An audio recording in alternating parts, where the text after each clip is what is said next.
अस्सलामुअलैकुम everyone, welcome to our first video. मैं सैयद बिलाल। आज की स्टोरी हमारी बहुत ही इंटरेस्टिंग है। ये एक ऐसी स्टोरी है जिसने दुनिया की तारीख को बदल के रख दिया और लोगों के दिल में खौफ पैदा कर दिया।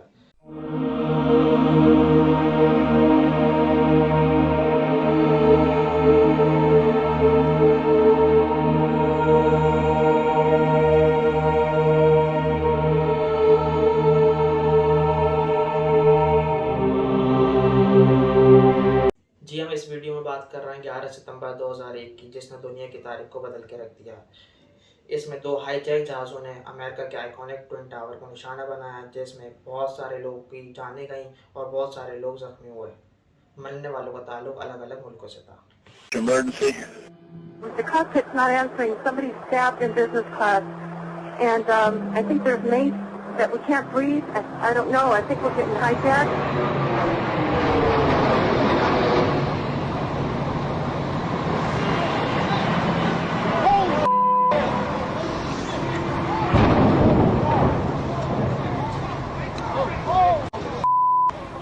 Somebody hit the World Trade Center or the. It's a trade Yes, the center. World Trade Trade Center. center. There's a fire on the upper floors. This just के वक्त पहला जहाज American airline flight 11 north tower से टकरा गया। उसी के कुछ देर बाद दूसरा जहाज United airline flight 175 south tower से टकरा गया, जिसके बाद दोनों टावर तबाह हो गए और इस सब मंजर को लोगों ने लाइव देखा, जिसके बाद एक नॉर्मल सा दिन हमले की शक्ल में बदल गया। इसके बाद एक और जहाज अमेरिकन एयरलाइन फ्लाइट 77 पेंटागन से टकराया, जिसमें बहुत ज़्यादा जानी और माली नुकसान हुआ। उसी के चलते एक और छोटा जहाज यूनाइटेड एयरलाइन फ्लाइट 93, जिसका मकसद व्हाइट हाउस और कैपिटॉल को निशाना बनाना था, जिसमें सवार लोगों ने उस जहाज और उस हमले को रोका, जिसकी हिम्मत की और उन लोगों की ताकत की हमें दाद देनी चाहिए। चलिए हम जानते हैं ये अटैक क्यों और किस लिए हुआ और क्यों करवाया गया। सिर्फ अमेरिका पे ही क्यों हुआ ये हमला? ये किसी और कंट्री पे भी हो सकता था। ये एक पावरफुल स्टेट है, मगर इसी पे हमला क्यों हुआ, इसकी तह तक आज हम पहुंचेंगे। अमेरिका और पूरी दुनिया का ये मानना है कि उसामा बिन लादेन इस शख्स ने ये पूरा अटैक करवाया है, और सबके लिए लादेन का ये अटैक अमेरिका के ऊपर पहला और सबसे ख़तरनाक अटैक था। पर सच तो ये है कि ये पहला नहीं बल्कि ये दूसरा सबसे ख़तरनाक अटैक था। 26 फरवरी 1993 रामजी यूसुफ, जिसको लादेन के कैंप्स में ट्रेन करा गया था, वो वर्ल्ड ट्रेड सेंटर के बेसमेंट के अंदर बॉम्ब प्लांट करता है ताकि दोनों टावर्स को उड़ाया जा सके, लेकिन ये प्लान फेल हो जाता है। पर इसके 8 साल बाद 9/11 का बड़ा धमाका होता है। पर ऐसी कई सारी रिपोर्ट्स हैं जो ये कहती हैं कि लादेन 9/11 से पहले भी कई बार अमेरिका के ऊपर अटैक कर चुका है, लेकिन सवाल है क्यों? अमेरिका ही क्यों? आखिर इतने सारे अटैक सिर्फ अमेरिका पर ही क्यों? इन सारी चीज़ों के पीछे का सच क्या है? आखिर अमेरिका ने लादेन के साथ ऐसा क्या किया था कि एक बिलियनर का बेटा, जिसके पास इस दुनिया में सब कुछ है, वही सब छोड़कर इस दुनिया के सबसे पावरफुल कंट्री के ऊपर इतना ख़तरनाक अटैक करता है? आखिर क्या है वो 9/11 का सच, जो ज़्यादातर लोगों को मालूम ही नहीं है। Osama bin Laden is just one person. I want him held. I want justice, dead or alive.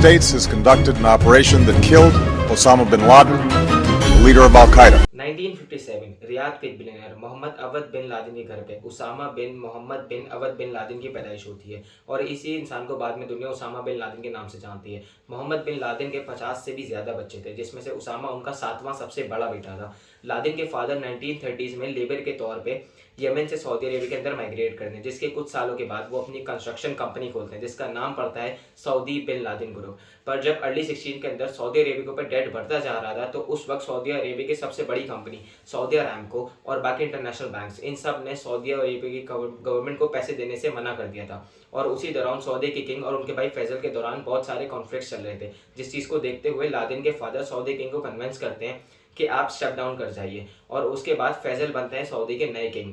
पर ऐसा होने के बाद भी सिचुएशन कंट्रोल में नहीं आ पाती, तो इसको और बेहतर बनाने के लिए जो लादेन के फादर हैं वो अगले 6 महीने तक सारे सिविल सर्वेंट्स की सैलरी अपने जेब से देते हैं। और जब ऐसा होता है तो प्रिंस फैजल लादेन के फादर से बहुत ज़्यादा इंप्रेस हो जाते हैं, जिसके बाद वो एक रूल जारी करते हैं जिसके अंदर जितने भी कंस्ट्रक्शन प्रोजेक्ट्स होंगे वो सारे के सारे बिन लादेन ग्रुप्स को ही जाएंगे। पर इसके कुछ ही सालों बाद 3 सितंबर 1967 लादेन के फादर एक प्लेन क्रैश में मारे जाते हैं और उस वक्त लादेन की उम्र थी 13 साल, जिसके 4 साल के बाद लादेन की शादी करा दी जाती है। और अपनी शादी होने के बाद अपनी पढ़ाई पूरी करने के लिए लादेन जेदा के किंग अब्दुल अजीज यूनिवर्सिटी पहुंचते हैं। लादेन इस कॉलेज में बिजनेस एडमिनिस्ट्रेशन पढ़ रहे होते हैं, पर लादेन की ज़िंदगी का ये हिस्सा उसका सबसे बड़ा टर्निंग पॉइंट बनता है। ऐसा इसलिए था क्योंकि इस यूनिवर्सिटी में उनको बिजनेस एडमिनिस्ट्रेशन के साथ साथ एक्सट्रीम रिलीजन स्टडीज़ भी कराई जाती हैं, जो कि सैयद कुतुब और अब्दुल्ला आज़म जो कि एक मिलिट्री लीडर हैं उनके ज़रिए से वो डिज़ाइन की गई थी, जिसका नाम था अब्दुल्ला आज़म। उस टाइम एक टीचर पढ़ाया करते थे जो अफगानिस्तान में एक बहुत बड़ा नाम बनता है, जिसको लोग आज भी द फादर ऑफ ग्लोबल जिहाद के नाम से जानते हैं। और इस एक आदमी का लादेन को बिलियनियर से जिहादी बनाने में कितना बड़ा हाथ था, ये आपको आगे जाके पता चलेगा।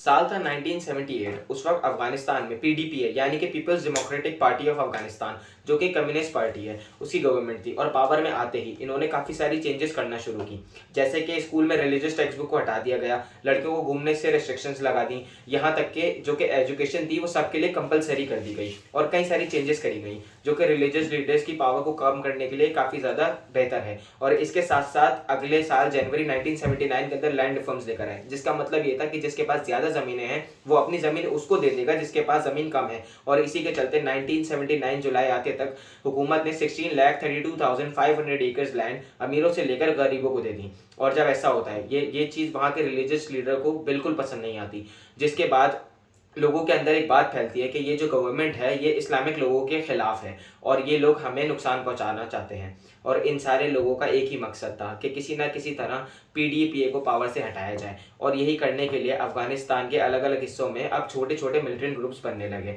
जिनको मुजाहिदीन कहा जाता है। मुजाहिदीन इसका मतलब अरबिक में है प्रोटेक्शन इसका।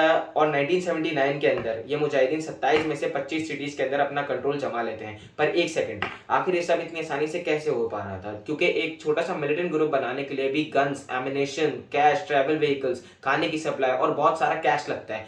तो आखिर इतने बड़े स्केल पर इतने सारे मिलिटेंट ग्रुप्स के इतनी आसानी से कैसे बन पा रहे थे? और यही वो जगह है जहाँ इस खेल में एंट्री होती है अमेरिका की। अफगानिस्तान का 75% हिस्सा माउंटेन रीजन से बना हुआ है और इस पूरे रीजन के अंदर अरबों रुपए के नेचुरल रिसोर्सेज हैं। पर एक ही मसला है, अफगानिस्तान के अंदर ऐसी इंडस्ट्रीज नहीं है जो कि इन रिसोर्सेज को एक्सट्रैक्ट कर पाए और उनको प्रोसेस करके दुनिया भर में एक्सपोर्ट कर पाए। And this was the biggest opportunity उन सभी पावरफुल कंट्रीज के लिए जहां पर ऑलरेडी ऐसी कंपनीज हैं। और उस टाइम पर ऐसी 2 कंट्रीज थी, USSR और अमेरिका। अब उस वक्त USSR PDP की मदद से ऑलरेडी अफगानिस्तान में अपना कंट्रोल जमा चुका था, लेकिन यहाँ पर US बहुत ही स्मार्टली प्ले करता है। उस टाइम पे अफगानिस्तान के प्राइम मिनिस्टर थे नूर मोहम्मद तारिकी और फॉरेन मिनिस्टर थे हाफिजुल्लाह अमीन। और यहाँ पर जितनी भी हादसे होंगे उन सबको बहुत से ध्यान से समझेगा, क्योंकि अफगानिस्तान में होने वाले ये हादसे 9/11 की पूरी पहली सीढ़ी बनती है। ये तो सब जानते हैं कि उसामा बिन लादेन को अमेरिका ने मारा, लेकिन शायद ही किसी को पता हो आखिर अमेरिका ने ये सब किया कैसे। और हो सकता है आपको भी ना पता हो, क्योंकि मुझे भी नहीं पता था। उस वक्त USSR नूर मोहम्मद के ऊपर बहुत ही ज़्यादा भरोसा करता था और हाफिजुल्लाह अमीन के ऊपर उनको शक था। उनको ये मानना था कि हाफिजुल्लाह अमीन एक्चुअली में अमेरिका का एजेंट है और ये आदमी किसी भी वक्त नूर मोहम्मद को मारकर पूरे अफगानिस्तान का कंट्रोल उनसे ले सकता है। और यही बात USSR नूर मोहम्मद को बताता है और इसी के बाद मोहम्मद अपने लोगों को कहता है कि वो अमीन को ख़त्म कर दें। पर अमीन का एक आदमी जिसका नाम था दाऊद तरून, वो इस मीटिंग के बारे में अमीन को पहले ही बता देता है और इस चीज़ से, इस पूरे अटैक से अमीन खुद को बचा लेता है। और जैसे ही रशिया में मीटिंग खत्म करके मोहम्मद अफगानिस्तान पहुंचता है तो उसको अरेस्ट करके अमीन सारा कंट्रोल अपने अंडर ले लेता है। पर USSR को ये बात पसंद नहीं आती और ये करने के बाद जब अमीन सोवियट्स को इस बारे में बताया तो सोवियट्स कहते हैं कि आप तारिकी को पनिश मत करो और उसको और उसके बाकी सारे कॉमरेड को पोजीशन से हटा दो। यहाँ पर बेसिकली अमीन सोवियत यूनियन के जनरल सेक्रेटरी से तारिकी को मारने की परमिशन लेता है और सोवियत यूनियन ये कहता है कि आपको जो करना है आप करो। और ये सुनकर अमीन को लगता है कि अब सोवियत यूनियन उसको पूरी तरीके से सपोर्ट करके, जिसके बाद वो तारिकी को मरवा देता है। लेकिन सोवियत यूनियन को ये बात बिल्कुल भी पसंद नहीं आती। अमीन पावर में आते ही अल्लाह को अपनी सारी स्पीचेस में ऐड करना शुरू करता है, कुरान की कॉपीज बंटवाना शुरू करता है, सोवियत यूनियन से अपनी डिपेंडेंसी कम करने के लिए पाकिस्तान और ईरान से रिलेशन कनेक्शंस बनाता है, एक्सट्रीमिस्ट इस्लामिक लीडर से मिलना शुरू करता है ताकि अफगानी लोगों के बीच उसकी पकड़ और ज़्यादा मजबूत हो पाए। और यूएसएसआर को ये सारी चीज़ें बिल्कुल पसंद नहीं आती और जैसे ही यूएसएसआर को अफगानिस्तान अपने हाथों से जाता हुआ नजर आता है वो अमीन को मारने का प्लान बनाते हैं, मगर हर बार अमीन बच जाता है। पर फिर 20 दिसंबर 1979 को USSR T-54 tanks, Mi-24 helicopter और हज़ारों की तादाद में सोल्जर्स भेजकर अमीन को मरवा देता है और उसके बाद बबरा कमल को पीडीपी गवर्नमेंट की तरफ से प्राइम मिनिस्टर बना दिया जाता है। और वहाँ पर लोगों को ये बताया जाता है कि यूएसएसआर अफगानिस्तान के अंदर कम्युनिस्ट गवर्नमेंट की मदद से वहाँ के एक्सट्रीमिस्ट लोगों से लड़ने में मदद कर रही है, ना कि अफगानिस्तान पर कब्जा कर रही है। और ये देखकर अमेरिका का दिमाग खराब हो जाता है क्योंकि उनका ये मानना था कि अगर एशिया के इतने बड़े रीजन के अंदर यूएसएसआर अपना कंट्रोल जमा सकता है तो वो बाकी ऑयल रिच कंट्रीज के अंदर भी अपना कंट्रोल जमा लेगी। और अगर ऐसा हो जाता है तो अमेरिका सारी ऑयल रिच कंट्रीज से अपना कंट्रोल खो देगा। और इसी चीज़ से लड़ने के लिए अमेरिका ने अफगानिस्तान से लड़ने के लिए मुजाहिदीन को भेजना शुरू कर दिया। यहाँ तक कि हॉलीवुड मूवीज़ में भी उनका नाम आने लग गया। और ये वो जगह थी जहाँ पे अफगानिस्तान में एंट्री होती है उसामा बिन लादेन की।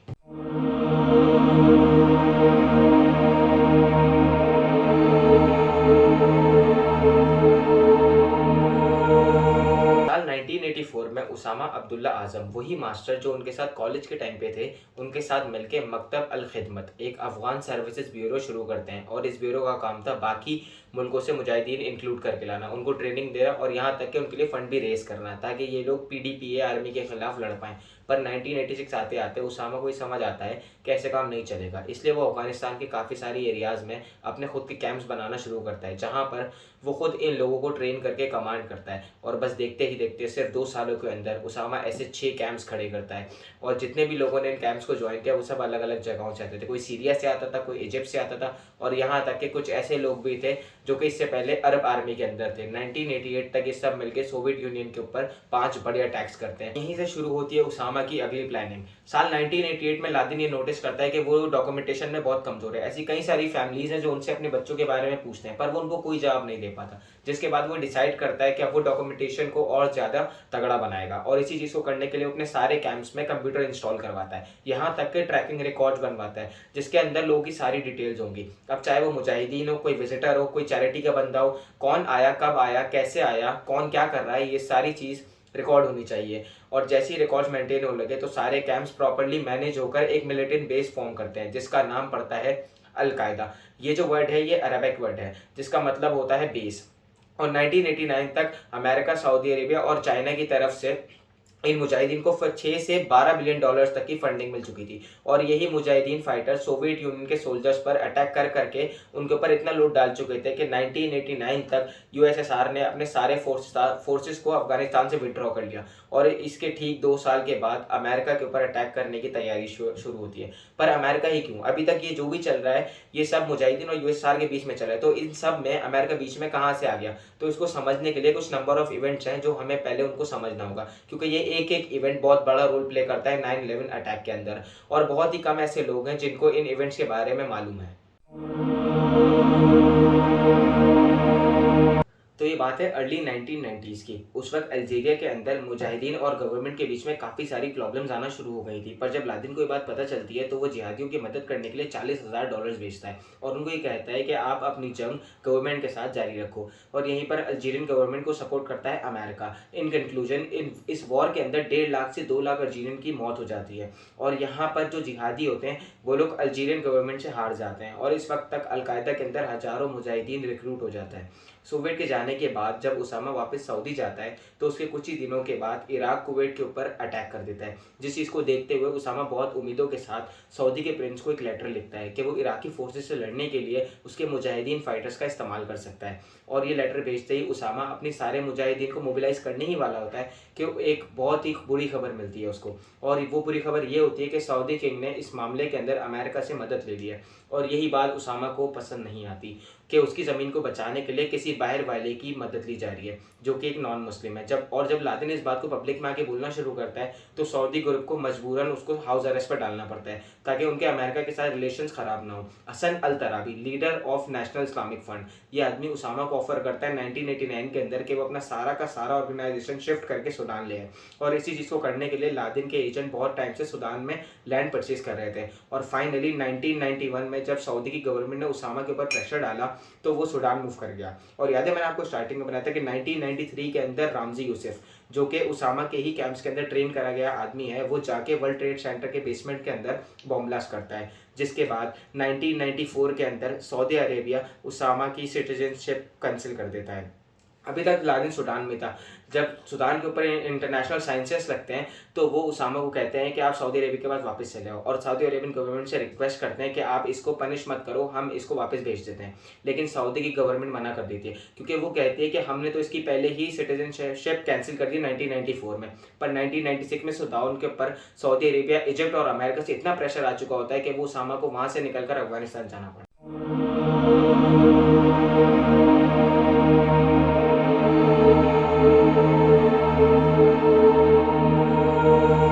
अब ये सब कुछ मई में हुआ था, पर उसके अगले महीने अगस्त 1996 में लादेन एक फतवा रिलीज करता है जिसका टाइटल था declaration of war against Americans occupying the land of 2 Holi places. ये जो फतवा था इसमें लिखा था कि यूएस के जो सोल्जर्स हैं वो इतने सालों से सऊदी के अंदर अपने बेस कैंप्स बनाकर पिछले 7 सालों से इराक से जंग लड़ रहे हैं। इसके अलावा जो इजराइल और पैलेस्टीन का कॉन्फ्लिक्ट था उसके अंदर भी यूएस ने इजराइल का साथ दिया। लेबनान के अंदर मुस्लिम के अगेंस्ट यूएस जूस को सपोर्ट कर रहा था। सोमालिया में मुस्लिम्स के ऊपर यूएस ने अटैक किया था। जब भी कश्मीर और इंडिया की बात आती है तो यूएस हमेशा इंडिया का साथ देता है। और यूएस ने इराक के अंदर जो सैंक्शंस लगाए थे उसकी वजह से वहाँ पर लाखों बच्चे भूखे और बीमारियों से मर गए। इन सारी चीज़ों के लिए उसामा अमेरिका को ही जिम्मेदार मानता था। उसका ये कहना था कि अगर अमेरिका नहीं होता तो मुस्लिम के ऊपर दुनिया भर में इतने जुल्म नहीं हो रहे होते। और इसके 2 साल बाद उसामा एक और फतवा निकालता है जिसका नाम था वर्ल्ड इस्लामिक फ्रंट फॉर जिहाद अगेंस्ट ज्यूज एंड क्रूसेडर्स। इस फतवे के अंदर अमेरिकन को एलिमिनेट करने के लिए कहा गया था। यहाँ तक कि एक पब्लिक अनाउंसमेंट में उसामा ये कहता है कि अमेरिकन बहुत ही ईजी टारगेट है और इसका रिजल्ट उनको बहुत जल्द मिलेगा। और 7 अगस्त 1998 को तंजानिया और नैरोबी में यूएस एम्बेसी के सामने एक ट्रक एक्सप्लोजन होता है जिसके अंदर 200 लोग मारे जाते हैं और बाद में इस चीज़ की पूरी रिस्पॉन्सिबिलिटी अलकायदा उठाता है। और यही वो इंसिडेंट था जहां से अमेरिका ने लादेन को सीरियसली लेना शुरू कर दिया। और उसी साल दिसंबर में CIA और FBI ये दोनों प्रेसिडेंट बिल क्लिंटन को ये इन्फॉर्म करने का अलकायदा इस वक्त बहुत कुछ बड़ा प्लान कर रहा है और इस बार उनका अटैक सीधा यूएस के ऊपर होगा, क्योंकि वो लोग अब एयरक्राफ्ट हाईजैक की ट्रेनिंग देना शुरू कर चुके हैं। और इसी चीज़ को देखते हुए 7 जून 1999 को यूएस FBI पहली बार उसामा बिन लादेन को दुनिया के टॉप 10 वांटेड लिस्ट के अंदर डाल देती है।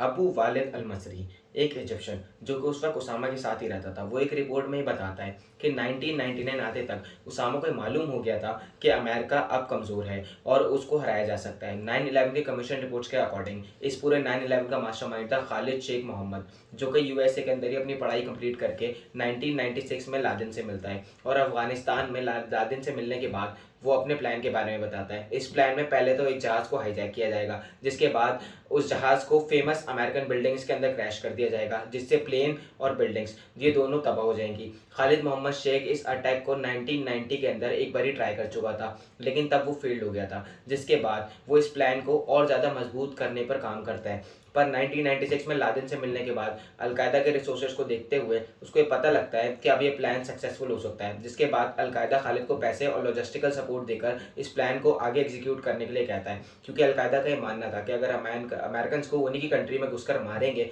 तो वो लोग ये जो भी मिडिल ईस्ट कंट्री में कर रहे हैं वो यहाँ से डर कर भाग जाएंगे। टोटल 19 लोगों को इस अटैक के लिए तैयार किया जाता है, जिसमें से 15 सऊदी अरेबिया से थे, 2 UAE से थे, 1 इजिप्ट से था और बाकी 1 लेबनान से था। ये टेररिस्ट अटैक से करीब 1 साल पहले छोटे छोटे ग्रुप्स में ऑलरेडी अमेरिका पहुंच चुके थे।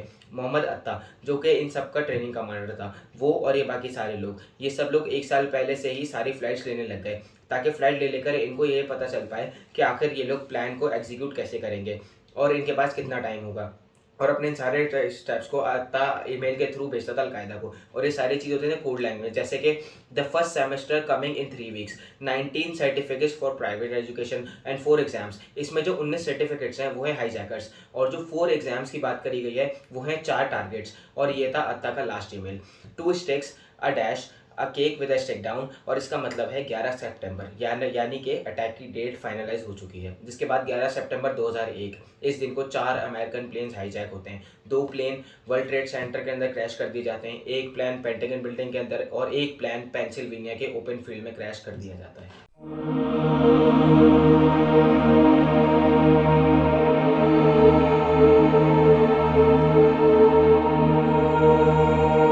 अक्टूबर 2001 में यूएस के प्रेसिडेंट बुश अनाउंस करते हैं कि उनको उसामा बिन लादेन चाहिए, जिसके लिए वो $25 मिलियन का इनाम देंगे, पर सालों साल कुछ नहीं मिलता। एंड फाइनली 10 साल के बाद 2 मई 2011 यूएस के इंटेलिजेंस उसामा को पकड़ लेती है, जिसके बाद इस दुनिया के सबसे डेडलीस्ट कमांडो यूएस नेवी सीज का एक ऑपरेशन होता है और उसामा को एलिमिनेट कर दिया जाता है। और एक सवाल है जो अब तक आज भी कई सारे इन्वेस्टिगेशन और जर्नलिस्ट का यूएस की अथॉरिटी से पूछते हैं कि वाकई में 9/11 अटैक्स को रोका जा सकता था? क्या सच में अमेरिका की टॉप इंटेलिजेंस एजेंसी के रहते इतना आसान है 4 प्लेन्स को हाईजैक करके इस तरीके से बिल्डिंग्स के अंदर क्रैश करना?